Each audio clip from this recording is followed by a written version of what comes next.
स्वागत है आपका आपके अपने चैनल देसी खबरों में। सीरियल इर्षा कहलाता है में अब यहाँ पर मनीष जी की बातों में आकर अबीरा ने रूही का केस तो ले लिया है, पर अबीरा को इस चीज़ का अंदाज़ा भी नहीं है कि अब अरमान क्या करने वाला है। अब अरमान गुस्से में आकर अबीरा से कहता है कि अबीरा, जो तुमने करा है उसकी माफ़ी तुम्हें नहीं मिलेगी। अगर मेरे भाई और रूही अलग हुए तो हम दोनों भी अलग हो जाएंगे, फिर चाहे तुम कुछ भी कर लेना। और जब तक उनमें केस लड़ोगे, जब तक हम दोनों साथ नहीं रहेंगे और ना ही तुम इस घर में रहा करोगी, तो तुम्हें अभी के भी ये घर छोड़कर जाना होगा। अब ये कहते कि अरमान, मैंने तुम्हें कॉल किया था ये पूछने के लिए कि मैं केस लूँ या फिर नहीं, पर लेकिन तुमने मेरा कॉल उठाया नहीं। और वहाँ बिनानों के होते हुए वहाँ कुछ ऐसा हालत बन गई थी कि मुझे मजबूरी में ये केस लेना ही पड़ा। अरमान कहता है कि अबीरा, मुझे तुम्हारे बहाने नहीं सुनने। अगर तुम्हें मेरी या रोहित के इस घर की परवाह होती तो मैं केस कभी लेते ही नहीं। अरे इनकी शादी, इनकी मर्जी अलग हो या फिर ना हो, पर लेकिन तुम कौन होती हो इनके बीच में आने वाली? आखिर तुम्हें क्या ही मतलब पड़ा है कि तुम मेरे भाई का घर तोड़ो? वो उसकी मर्जी है कि वो डिवोर्स ले या फिर ना ले, पर लेकिन तुमने कोर्ट में रूही को रिप्रेजेंट करके एक बहुत बड़ी गलती कर दी है।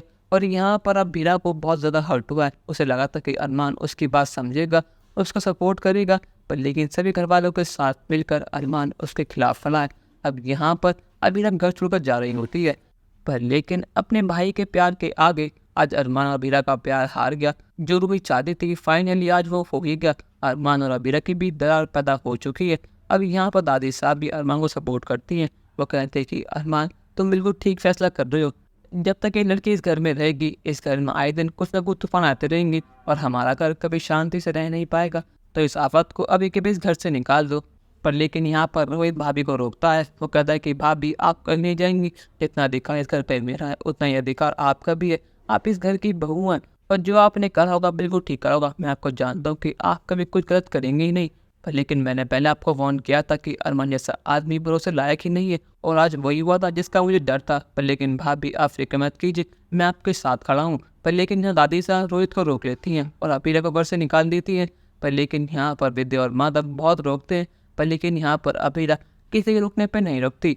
पर लेकिन यहाँ पर जिस चीज़ की वो उम्मीद भी नहीं थी, अब वो चीज़ होने वाली है। यहाँ पर संजय अबीरा को रोकने वाला है, सिर्फ और सिर्फ अपने मकसद के लिए। उसे पता है कि अगर अबीरा इस घर से अलग हो गई तो अरमान फिर से इस घर का मेंबर बन जाएगा और माँ साहब उसे इस फार्म में जगह दे देंगी, और अगर ऐसा हुआ तो उसका प्लान पूरी तरह फेल हो जाएगा।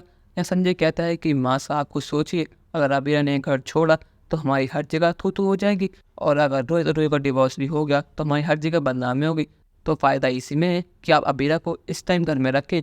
और यहाँ पर माँ तो संजय की बात मान लेती हैं और वह अबीरा को रोक लेती हैं। पर लेकिन क्या अबीरा ने यहाँ पर रुक कर सही करा है गलत? अपनी राय हमें कमेंट में ज़रूर बताइएगा, और चैनल को अब तक नहीं किया सब्सक्राइब तो कर लीजिए। धन्यवाद।